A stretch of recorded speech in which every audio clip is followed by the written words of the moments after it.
Welcome to another edition of the Empower Hour. I am Alqamar. And I'm Hanifah. And we are your hosts each and every Wednesday, where we come to you with impactful topics of discussion that affect our everyday lives. Today will be no different. I shouldn't say each and every Wednesday because we did have a slight hiatus. It's the longest we've ever been gone, actually. It's the longest. It's been a 3-week hiatus, but we're back. Back in stride. And so we're going to be talking about why we had this slight hiatus. My trip to Zimbabwe. Ooh. Exciting stuff. Yes. So took 15 days. Visited the motherland for the very first time. It was an experience like no other, a trip of a lifetime.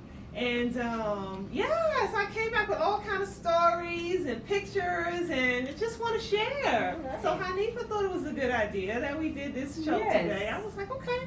Because I also have questions. Okay. Yes. Okay. So I'm just going to be the interviewee. Okay. Today. Yeah. And we need your help, family. So if you guys have have traveled to Africa and have your unique experience and you want to share, call us 240-455-5934. Now is the time to let your voices be heard. How you doing? I'm well. I missed you. I really did. I was like, my girl, she's coming back soon. I text you. I was like, you back? Yeah. Because I knew you would be tired when you returned. So I was just like, I know she gonna need to kind of like. I did. I took like a day and a half. Adjust and acclimate back into your environment. Mm-hmm. So take us on this journey. Whoa, a journey. Like I say, it's been a journey of a lifetime. Me and Larry, Larry, we went. Actually, I made a pact with myself back in 2016. Okay. I said, I'm going to Africa. I gave myself 2 years. I said, by 2018, I'm going. I didn't know where and when. I just knew that I wanted to take that trip. So 2018 came and went, and I didn't meet my goal. And so now I'm anxious because I'm like, okay, I don't like telling myself, promising myself things and don't deliver. So I'm like, oh gosh, my goal has come and went. I got to get there. So opportunity arose with Ayo, the irritated genie, as most people know him. He travels to Africa all the time. He's there like he goes at least three, sometimes 4 times a year. And he was mentioning that he was going back to Zimbabwe, and there was a tour going, and Zimbabwe. And then I want to go. I'm like, yes, I don't care where I go. I just want to go. And so we set it up. Boom, here we are. Finally, the opportunity came, and we went. Spent 15 days. Beautiful. It was nothing like I had anticipated because I'm like a lot of other people. I'm human. You know, I hear the news stories sometimes, and I hear things. And although I'm a little bit more conscientious than probably the average citizen, that I know that, okay, there's some propaganda always going on. But I didn't realize to what extent until I got on that continent. For instance, a couple of weeks, like 2 weeks before we left, there was a big headline in the news saying Zimbabwe crisis, water crisis in the capital. They shut all the water off, and I'm like, oh my God, that's where I'm going. So I'm like, oh my God, we're not gonna have water. And then you have well-intended family members too, who is also watching the news. Yes. And then they're like concerned too, like, hey, isn't this where you're going? Right. So, yeah. Right. Yeah. So I was a little concerned about that. So I reached out to the tour guide, like, hey, I'm hearing it's a crisis now with the water. She was like, oh no worries. And good. Oh no, I had storage full. Okay. She was saying, no worries. She was calm. She did this several times before, so that made me calm about the situation. And then Larry was concerned about malaria and all that stuff. He went and got a shot. I didn't, but he did. And so there was all these concerns. They gave you the shot for malaria, not the pills? He said he went and got a shot. Oh, wow, okay. So I know the malaria pills you take them like a couple of weeks before your travel. Yeah. While you're there, and then even after you come back, maybe a week before you travel. Oh. While you're there, because I think it's like 1 pill per week. Okay. Yeah, something like that. Right. Which is really easy. Right. Yeah. So I didn't know about the shots, but I'm sure they exist. Yeah. So all those concerns were there. So Mhm. we didn't know I've never been to Africa. You know, I Yeah. just know by what I see or what other people tell Yeah. me. Wow. Get there.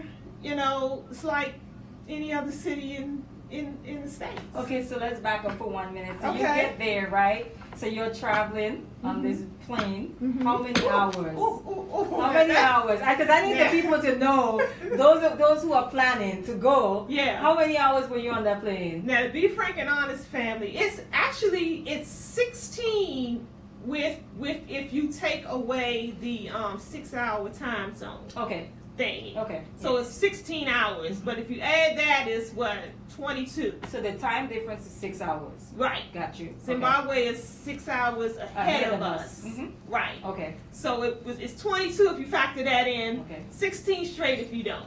Okay. Okay. So you get there. Are you anxious? No, it was probably because it was so much newness to it that I was just trying to figure out, okay, where we go from What here, needs to- yeah, what, your you next know, steps. Mhm. All the next steps. Okay. And so we were actually like being guided because Jeannie went over with us. He Okay. didn't fly back, he went over Yeah. with us. Mhm. So I'm kind of guided with him, you know, Yeah. I'm just following his lead. Okay. The first exciting thing was when we walked out the airport doors and there was this group of dancers and drummers and all dressed in all beautiful Zimbabwe and the feathers and the and they were Yeah. welcoming us Mhm. to the country, and I was like, wow. Wow. So that blew me away, you know what I'm saying? And then it went from there. Okay. So yeah. So when you guys got there, you guys stayed in hotels. You was mentioning to me because it Mhm. was a tour. That means there was multiple hotels involved because you guys were moving around, correct? We were moving around. Okay. Yeah, it was a adventure and business tour. Okay. Right. Okay. So part of it was the business, and part of it was traveling. Actually, we traveled the whole countryside Wow. for the most part. Okay. We went north, we went west, and we went east. I think we went some south. I might be saying that wrong. It was so much. It was so much. I can't keep up. But pretty much, we went to the tip of the I think it's the East Victoria Falls. Okay. Would be on the west side, the Yeah. tip of the western coast, and because Harare is kind of central. That's the Mhm. capital. That's Mhm. where we landed, Mhm. and so we just traveled. We had a big charter bus. It was 35 of us. Mhm. 8 of us were from the U.S. Okay. and the rest were from UK. Okay. All black Mhm. people, strong black people Mhm. too. Mhm. Yeah, so it was fun. So now let's talk about a little bit about food. People are concerned about that too. Food. Okay. Because people are like, well, what am I going to eat when these are questions I've heard. Mhm. The drinking water, all of those Mhm. things. So what has been your experience? What was your experience with the food and making sure you guys are fed when you was there? That was a big concern of mine too. Okay. Before I left, because I eat seafood, but other than that, no meat. Right. So I was told that Zimbabweans are big meat eaters. Okay. So I'm like, oh gosh, how's that going to work? But they have their staple foods. They do eat a lot of meat. Okay. They have their staple foods. Like most everywhere we went, you get your white rice, potatoes. What's the thing they call it? It's the mush. It look like Is it fufu? It's not. I don't think What do they they call call it theirs? fufu. They Okay. call it. It look like that. Okay. Though. It look like kind of mashed potatoes and grits. Like grits. I know what you're talking about. Blended. And they use their hands to eat with it. I didn't see nobody They use their use a hands, spoon. but a lot of it was, Okay. we were served spoons and forks Okay. everywhere we went. Okay. So, but that's a staple meal. Food. Yams. It's a lot of yams. So there was their staple foods. Okay. There was a couple of places we went to for dinner that was fabulous. Yeah. Oh my gosh, fabulous. But overall, there was basic food. You can go and you know what I'm saying? Yeah. You can get other things, but the standards were those things I mentioned. Okay. Mm-hmm. So let's talk a little bit about some pros, and then we can talk about some cons if you have any. Okay. And I know you're a semi-optimist, but I also know you're honest. So, let's talk about some pros. Like, what are some pros to visiting, let's say, Zimbabwe? Because that's where you've been. So we can't speak for the entire continent. Correct. So what are some pros? The things that stick out for me most is the wildlife. Okay. Wildlife is wow, you know what I'm saying? Because it's just not used to seeing monkeys, monkeys everywhere you go, and you know what I'm saying. You cruising on the in the river, and you look over and there's elephants walking past, or you eating dinner and you know on outdoor. We was in at this game park, and we were all outside eating, and one of the guys who worked there, we just casually, he was serving something, he was like, yeah, there's elephants over there. And we all like, what? So we all get up and rush to the corner of to see, because they have, and we're outdoors, but it's almost like a semicircle type thing, and they have a barrier, maybe like a 4-foot barrier or something between us. But right on the other side of the barrier, there's elephants in the woods. You know, it's like that kind of thing was just amazing to me. So lions, we were there. People said they heard lions growling in the woods near their huts. The wildlife, the rich wildlife was fascinating to me. It's just something you don't see every day. The people are so friendly, family. I'm not just saying this. I promise I'm not saying this. They go out of their way to accommodate. I'm not used to that. I was telling Laurie, I said the whole time we were there, I think I was told no twice for something that I requested twice. Other than that is, you know, if you're at a restaurant and let's say they you know, you want peas in your rice and they don't have it, and you ask and they well, let me see if the chef will be able to get you some peas. And, you know, they go out of their way to accommodate whatever you want. And it's genuine. It was everywhere we went. It wasn't just because we were tourists. It was we were in, you know, remote areas and talking to the people, and we had the same experience too. It was just like the people are just genuinely friendly and kind, genuinely. So do you what about the infrastructure? When you guys, you mentioned earlier, it was just like any other city. Yeah. When you came off the plane. So yeah, we have a picture I'll show you. Yeah, so that's one of the pictures there. Oh, there we go. Yeah. Okay. Is that a hotel? Skyscrapers. I don't know what that was. We were in the bus, because that's where the glare comes from. Okay. So I was inside the bus, and I was just taking some pictures of the landscape. I'm not sure what that was, but you see, you know, some of the downtown areas look just like some of the downtown areas here. Yeah, you know, they have skyscrapers and different, you know, things like that. So yeah. I think in even watching that, because even though there are some parts of certain countries or different countries in Africa where they do have people who kind of live a little bit more closely with nature. That's how I'm gonna put it. Yes. Right. Yes. And they do those places do exist. Yes, they do. But they are not the only place. And I think that's the issue that we should take, is that you don't want to not show that, but I need you to make sure that what you're showing shows the whole picture of what the country looks like, because there are places in the Caribbean that looks like some of those villages in Africa as well.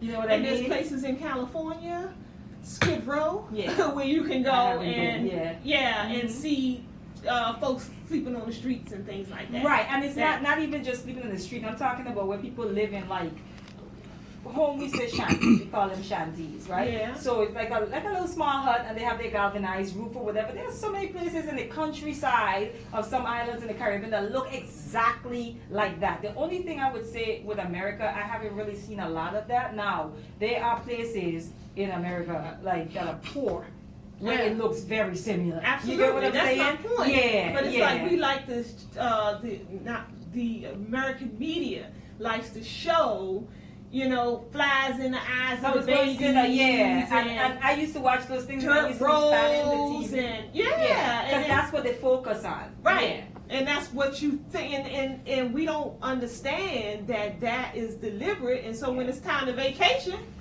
you'd rather go to France and Paris and places like that, because what you've seen about Africa makes you feel like, I don't want nothing. I don't want to go there. Why am I go there to vacation? You know what I'm saying? You go there to help the needy, and you, without understanding and realizing that you can have a fabulous time in Africa, just as any other place you would go to vacation. But I did want to go back to something you asked about, like the people, and I wanted to mention how one time we were at a traffic stop. It's a 4-way stop, and they have traffic lights and things like that. But they have blackouts sometimes. So this particular instance, there was the lights weren't working, the traffic lights, but it was a major 4-way intersection. So it was very congested. You talking tractor trailers, little small cars, you know what I'm saying, pickup trucks, all that, trying to get, you know, through. But what I realized in watching that was the calmness of the chaos. I'm like, if this was here, people be blowing their horns, they be cussing folks out, flipping you the bird. They be, you know what I'm saying? It would be so much aggression, where it was like people were really like just, you know, inching on and being, you know, letting people pass. So I was like, wow, you know, just little small things like that. The difference in the personality of the people. Right. They seem to be a lot more calm, laid back, a lot more reserved, or less tense. A lot less tension. What do you think that is?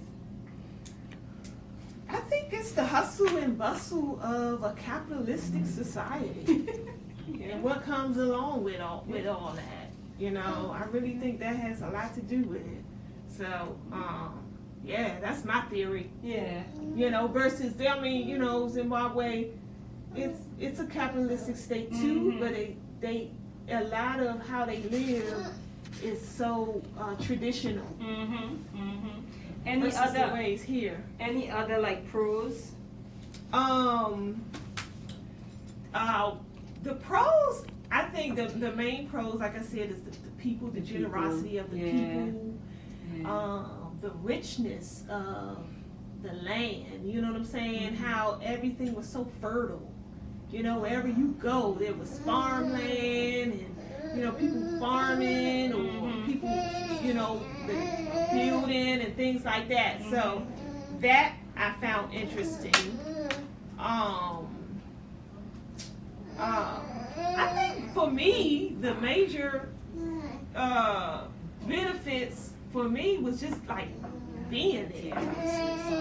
I'm sorry, you guys. I left my thing in the car. Oh, baby boy. Yeah.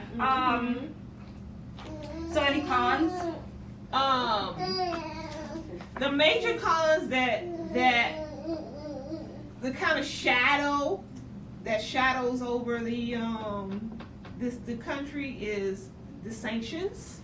What kind of sanctions? Well, America's placed sanctions on Zimbabwe. Okay. Yeah, and so that affects their economy. Who is their president now? Oh gosh, what's the guy's name? His picture is all over the place. I don't know his name offhand. Okay. Yeah, but he was the military captain under Mugabe. Okay. And when Mugabe stepped down, he took over. So, but I can't remember his name. Because he's only been running the show now for what, about a year or two now. It's not long at all. You know, Mugabe, you know, that whole thing was a little bit of friction how he left. Yeah. So the sanctions that America, that's kind of, you can see that how it's affecting their economy? Yes, indeed. For instance, like the gas. So everywhere you go, the gas stations are like lines wrapped around the corner. You know, dozens and dozens of gas people waiting in line just to get gas. Yeah, because the sanctions is not affording them to have easy access to gas Okay. throughout the world. Okay. And see, what people don't realize a lot of times with sanctions, when a country put sanctions, a country like America anyway, as strong as America is militarily, when they put sanctions on another country, not only does America stop transacting business with that country, but any of other countries that have American interests as it relates to business will hesitate and not help that country either. It's politics. Because they're fear of the retaliation. The politics, the same thing here that happens on the political level. It's Exactly. the same thing, yeah. Exactly. Yeah. So it's like a strong arm muscle. Look, I got this beef with these people over here in Zimbabwe. Yeah. So you over here, China or whoever, if you help them, then I'm gonna hurt you by taking something from you. That's Cuba. Right. That's the same story over and over. Right. Yeah. Okay. Exactly. Okay. So that's what happens, and so they're having trouble with getting things out. One of the business things that we did while we were there, we met with some of the ambassadors there business people in Zimbabwe, and one of the questions I asked was, what is like the major factors? What can we do that would help this economy the most? Okay. In which area can we help the most? And the answer basically was the sanctions. If we could put pressure on, or we can do whatever we need to do to help them lift the sanctions. But that became a whole nother topic of discussion, because Sister Shanice was dynamic, which was our tour guide, and she also has a radio program. So she's a social justice activist, and her response was, no way. You know what I'm saying? This Zimbabweans got everything they need under their feet. So you know what I'm saying? Instead of trying to, make waves and be good with America, do what you need to do here in your own land. Zimbabwe? No, she's from the UK. Oh, okay. Right. Okay, but she did the tour there. Right. Okay, But so she's one of the ambassadors that bring people over to help funnel in, and a lot of people would feel like, not a lot of people, but there are some people who would feel like that. It's the same way with aid. What so-called aid, we all know what that is too. Right. So, it's some people feel like there's a lady, I can't think of her name, African lady that wrote a book just saying against aid. Yeah. She thinks that it's crippling Africa. Yeah. You know what I mean? So there are people who takes that stance as well, where it's like, no. Yeah, you never get something for nothing. You never get, and then that's what happens. So you take so much aid from other people, and then when they ready to clamp down on you, now you don't know what to do because you're a welfare. You used to getting. I'm sorry, should I not say it like that? But it's true. But it's true. You so used to just receiving without having to do anything to get. And when that's gone, you shuffling. You don't know what to do. So it gives them control too over you. You're taking aid that much and that's assistance to that degree and to that level, and aid is a very broad term. When you really break it down specifically, there's a lot of money involved there. Right. A lot. Right. And so when you threaten to take away aid, what does that mean? And the elected officials there, or the politicians, they know what that means. So it could be an agenda that America is trying to push, or whoever is trying to push a certain agenda, and it's like, well, you need to allow this, because they had that issue that happened with the whole homosexuality law that Museveni had passed in Uganda. I remember that, and it was a lot of noise at one point, and then all of a sudden they went quiet. You know what I mean? And I think that's what they do to a lot of political leaders in Africa. And that's what things like aid is just one example. Because you give them control. So any other cons outside of that one? Trying to navigate the money. That was a very challenging and interesting dynamic because of the sanctions. Their money is not stable. The economy is not stable. And so if you notice, there's a picture we'll put up. There's a picture of three ladies posing, and behind them it says Eco Cash. Behind them on a poster. it says Eco Cash up on the wall. You have to get your money changed. I don't think. You don't see that there? I don't think you sent. I don't think you sent that one. 3 ladies posing together in a room. Let me see. But anyway, so there's a picture. Well, anyway, there's I want to say, so the money fluctuates daily, right? And so so one day the dollar could be it could be 14 bonds to every $1.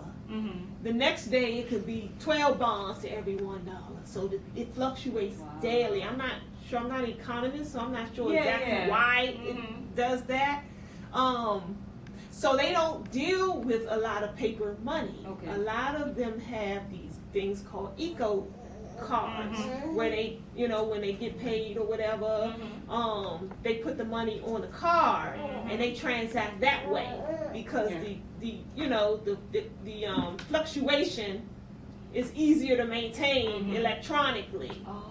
But here we are, Americans coming with dollars. Yeah. And so that becomes a challenge because now they take the dollar, they'll take the dollar, but they don't have a lot of it on hand to exchange with you. So if you came with a $100 bill and something was only worth $10, right, it's going to be hard to get $90 back in cash. Okay. So we did some exchanging some of the dollars for the Zimbabwe money, but it was funny because they kept teasing because like if you a $50 bill here is one bill.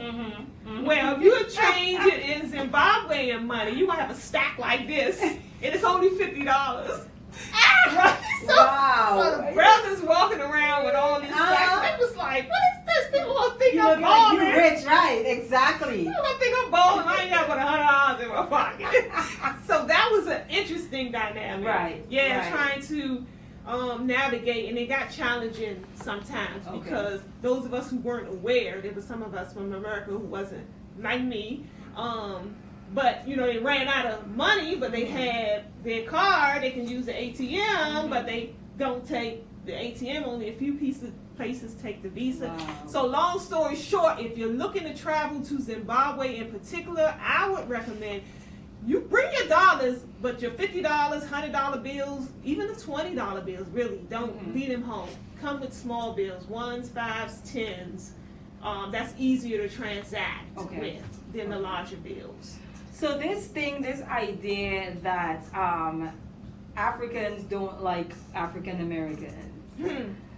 Your experience there with the people, were you treated any differently as far as like badly because you guys were Americans? I was treated better. I think I was treated better than I ever be treated here. Oh, okay.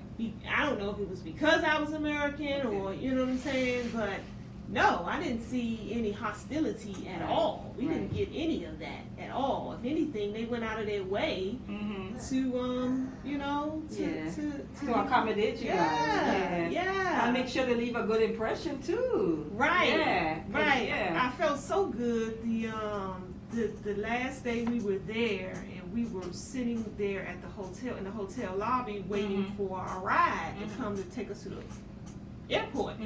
And we were just lounging, and one of the guys who worked at the hotel came over, and because they pretty like that. So he was just coming over and introduced himself and started asking us questions about where we were from, how long we were here, things like that. And we just got to chit-chat and small talk about different things. I have him on video too. I might share it on my page sometime soon. But we got to talk about Mugabe and the things he did for the country, and he was sharing things like he said Mugabe helped us to realize that we don't have to be afraid of the white man.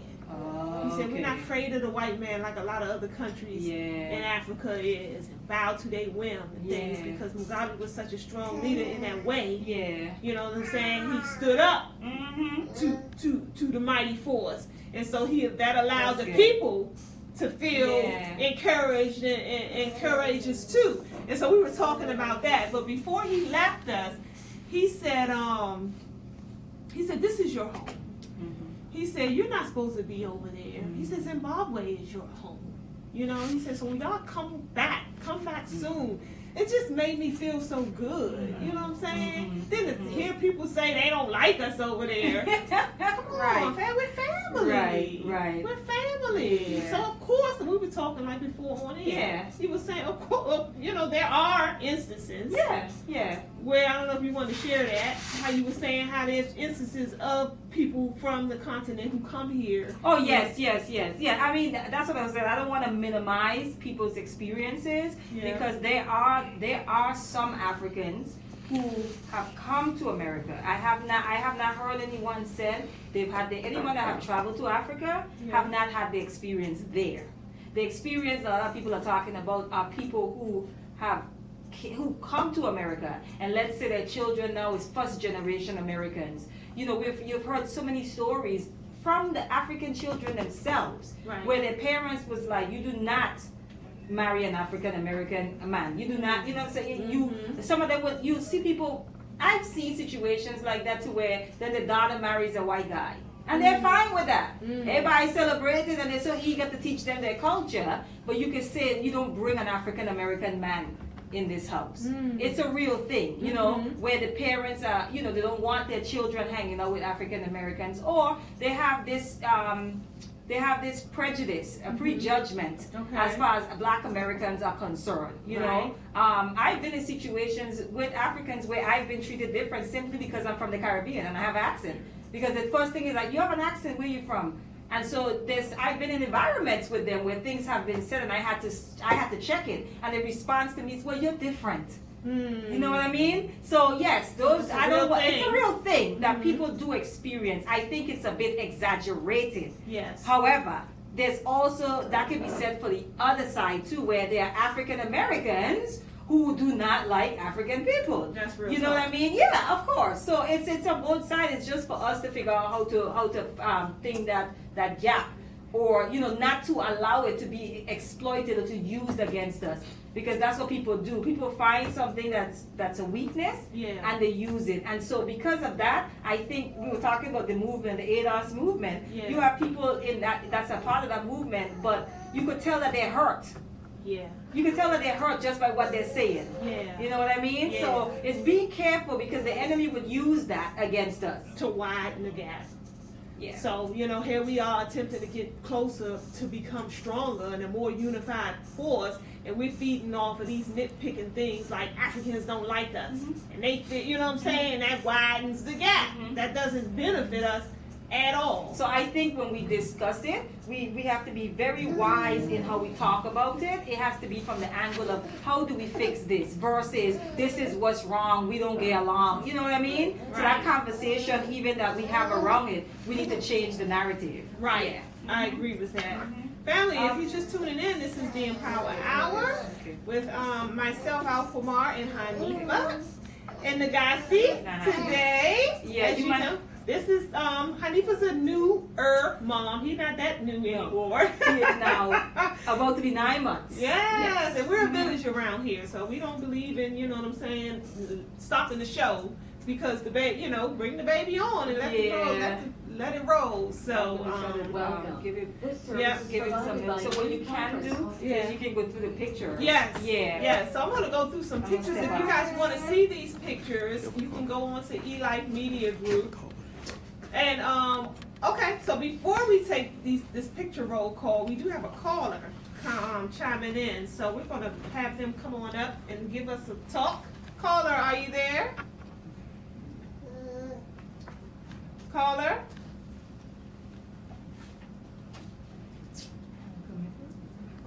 Should be. Caller, you there?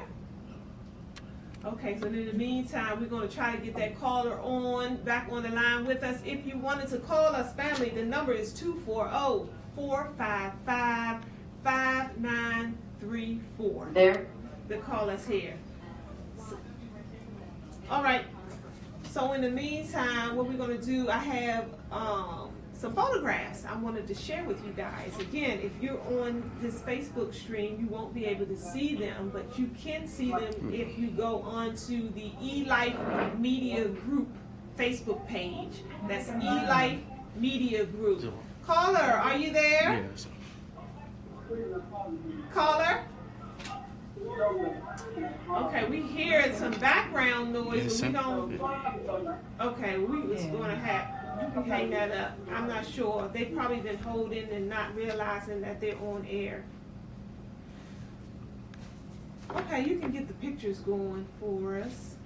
So again, family, if you are interested yourself in traveling to Zimbabwe, Sister Shanice, and I'll share with you guys on my YouTube channel. She did a really quick blurb about how you can reach out to her and get information on that trip to Zimbabwe.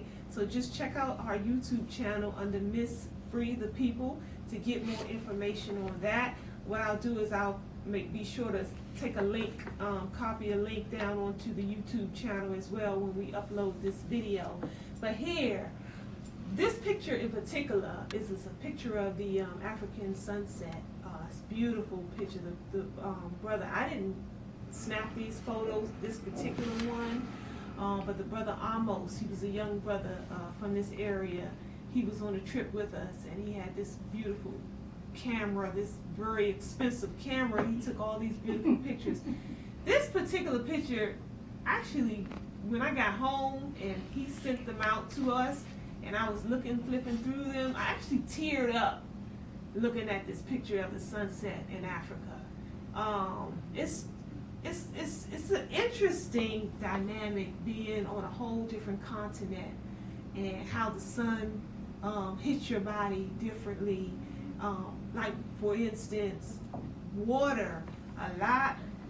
I noticed that I drank like 3 times the amount of water while I was there that I would here at home. And I attributed that to the rays of the sun. I think the rays of the sun are probably more pungent there. I don't know, maybe. Where is it but to the equator?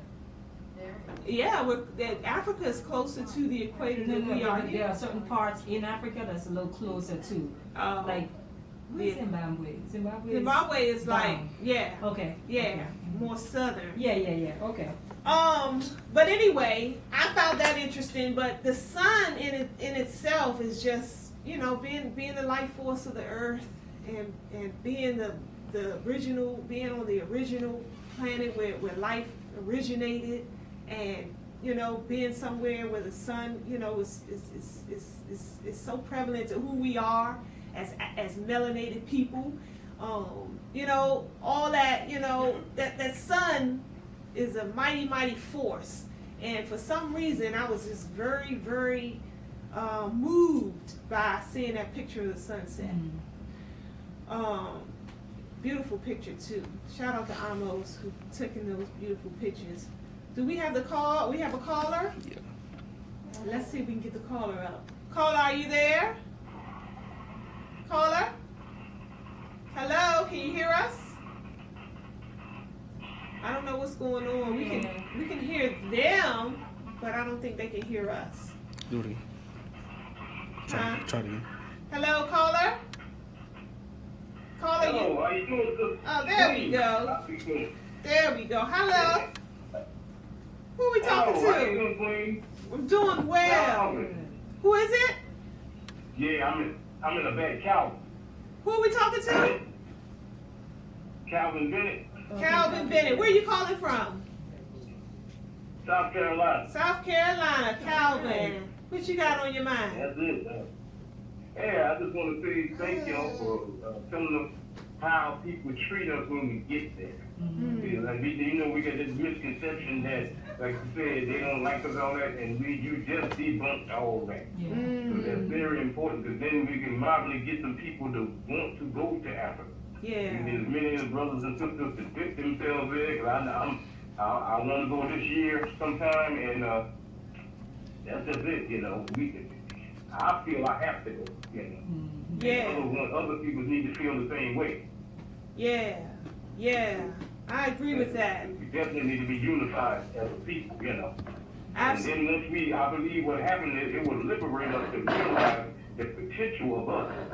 You know, I don't think most people don't truly understand the potential that we have.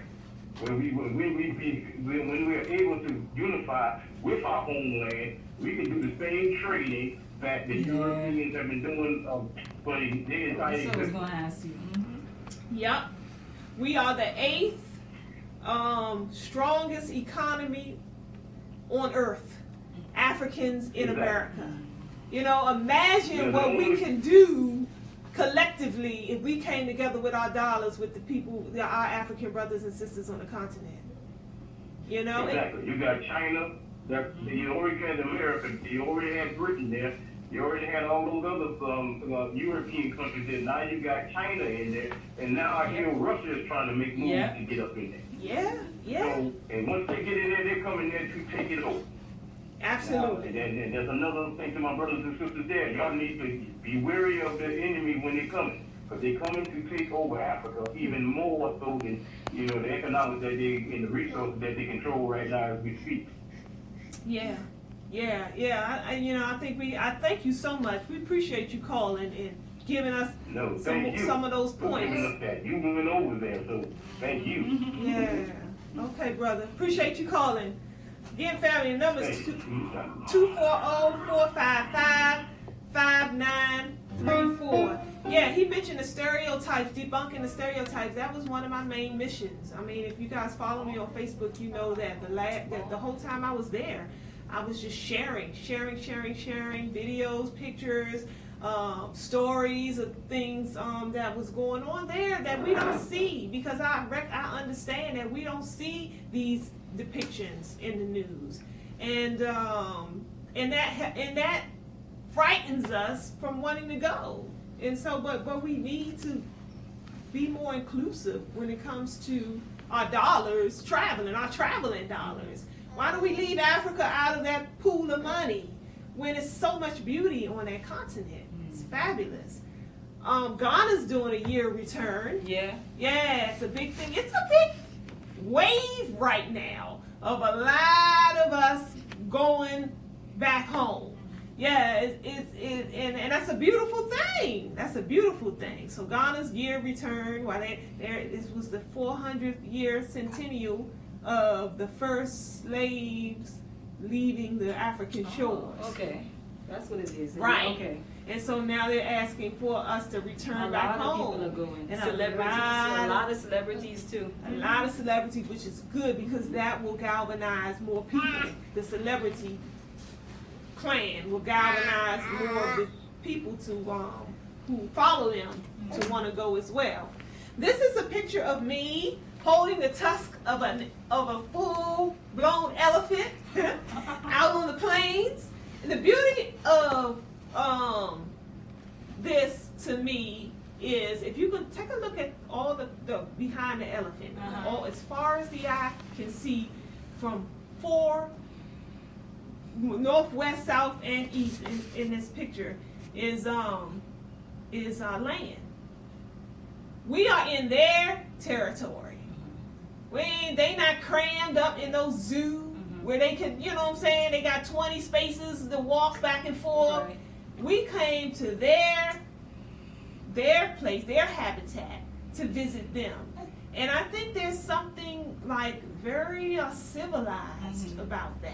You know, really civilized about allowing the elephants to just roam. And I noticed a lot of that there in Zimbabwe, where they lived with the animals.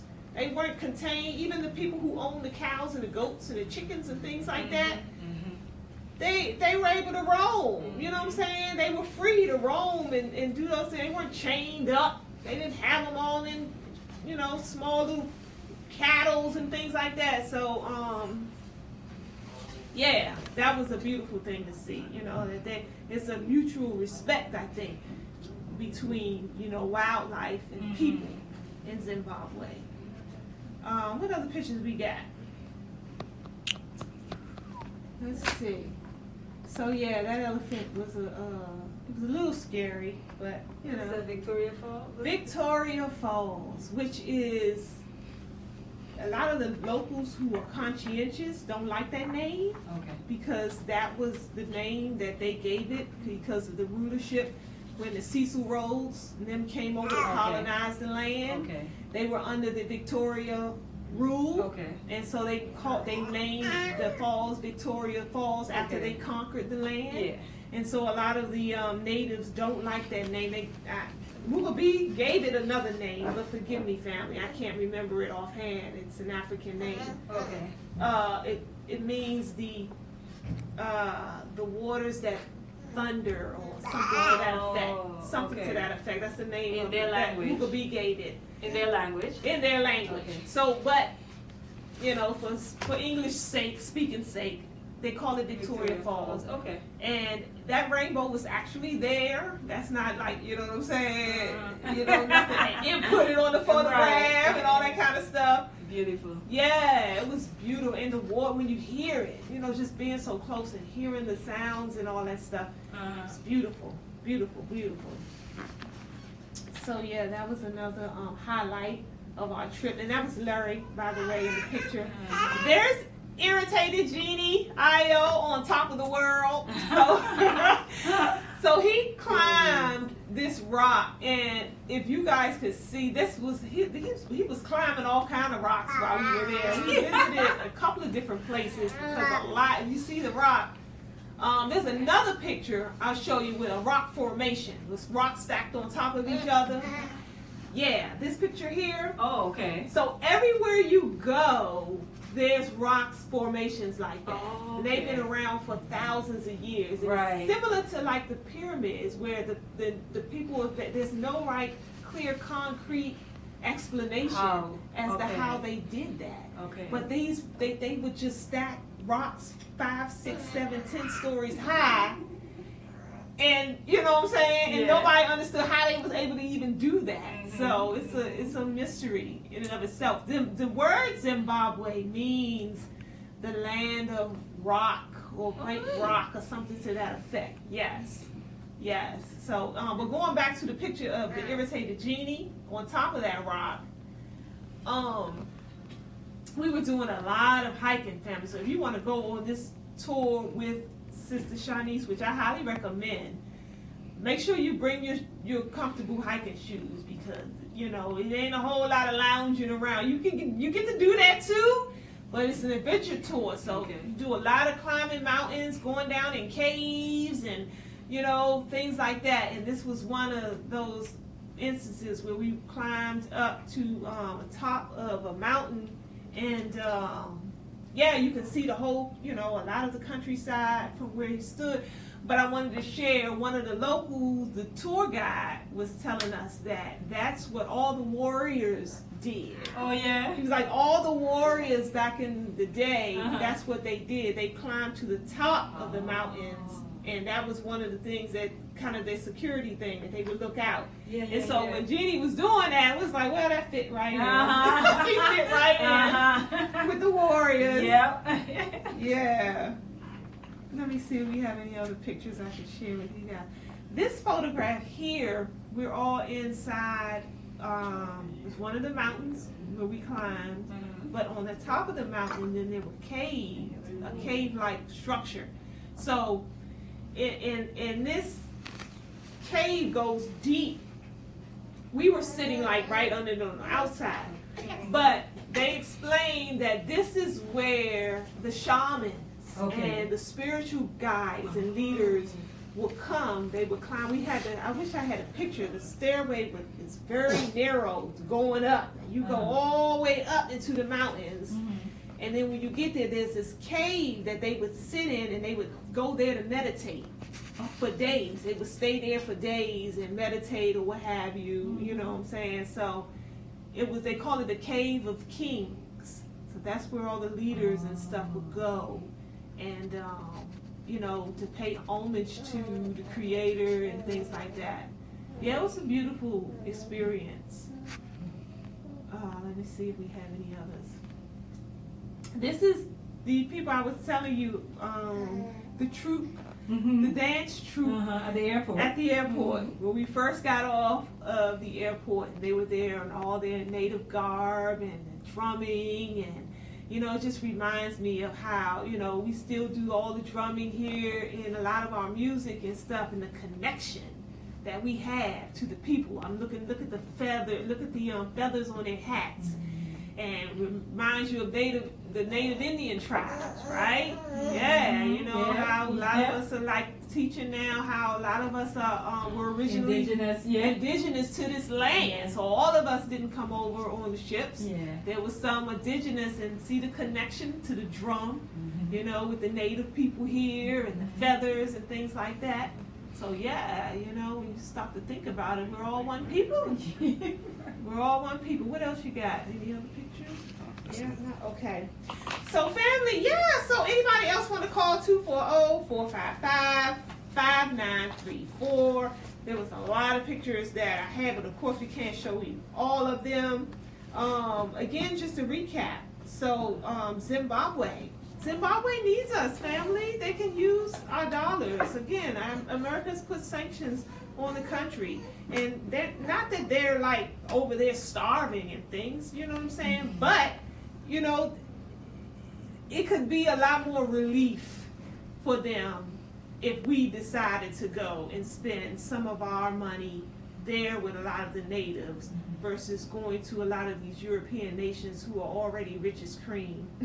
They're already, the nations, you know, got more money to burn, and we go over there and give them even more of our money, and meanwhile our brothers and sisters who look like us on the continent Africa can use that money that we're giving to people who really, you know, a lot of times could care if we live or die, you know, prefer us dead.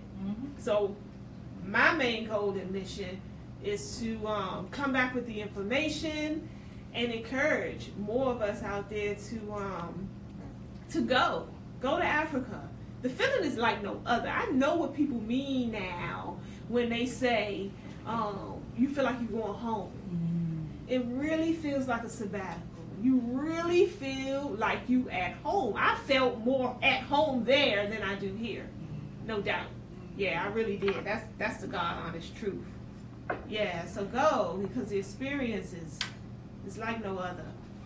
Before you go, can you just speak to what should people do as far as expenses? Because a lot of times we hear people aren't going because it's too expensive of a trip. What would you recommend? Because I know you say you started your to manifest from 2016. You say come 2018. So it could be a matter of planning too. It's a matter. It's definitely a matter of planning. Yeah, the trip is a little bit more pricier than if you would go to one of the Caribbean islands close to us. Of course, the plane ticket can get pricey. I think our overall trip, I think we paid about, something like $3,200 per person. That included, right. And that's one of the affordable trips too. That's another benefit of going to Zimbabwe, because that trip is affordable. Sister Shanice is talking about taking us on a tour of Tanzania next year, which I definitely have already jumped on board for that. I want to go because I got the bug now. I just love it there. And so, but she was explaining that Tanzania is going to be a little more pricier than Zimbabwe. So, you know, I don't know. That was my first trip. I don't know the prices and, you know, what we can expect to spend country after country there in Africa. But Zimbabwe was about, for this particular trip she does, I think we paid about $3,200, maybe $3,500 tops, something like that. So, yeah. So, I would just say save up, share. She does these where you can pay in increments. Even if it takes you more than a year, plan it out. Well, you know what I'm saying? You ain't gotta rush to prove nothing to nobody. You know, if your money, you know, ain't long, you know, like most of ours is not. You know, put a few dollars every month away and into a kitty labeled travel to Africa. You know, and until you get enough money to be able to go comfortably. You know, that would be what I would recommend, and try to go as a group, because it's helpful that way too, because you can split hotel rooms and things like that if you go with other people. And don't feel shy about going alone either, because there was a lot of people on this group tour with us that came by themselves, but you don't feel by yourself when you get there. You know, you're part of the group. We're doing things as a collective. We're having a good time together. So it's not like you're going to be, you know, all alone when you travel if you go in a group. So yeah, but definitely make it. I would say you gotta go at least once in your life. That's like a sabbatical. It's like a sabbatical. You want to go see the land of your ancestors. You know, the roots of who you are as a person, and where they started, where did they stem from. You know, you got family there. Think about that. Really, you know, like those who came over on in the hills of the ships and stuff. There were family members that were left behind. So that lineage, a part of who you are. There's people that the same blood that runs through your veins is are there today. So that's family back home in Africa. Go visit. That's it, family. That's all I have to say. I don't know. Hanifah is busy with the baby. And I hope you learned something. If you have any questions, just reach out to me. I feel free to answer. Oh, I did this. I blogged the whole time. And I have like a small book, really. And I think it will be very informative for those who is interested in going to Zimbabwe, probably states who've never been there before. It will be helpful. There's a lot of helpful tips in it. So what I plan to do is edit it and publish it. I'm gonna publish it out, and you know, as a journey to Zimbabwe. And once that comes out, I'll let you guys know. I'll be working on that in January. You have anything, Hanifah, you want to add? All right, family, that is it. Until next week, take care of each other out there. Thanks for tuning in. Share. Peace.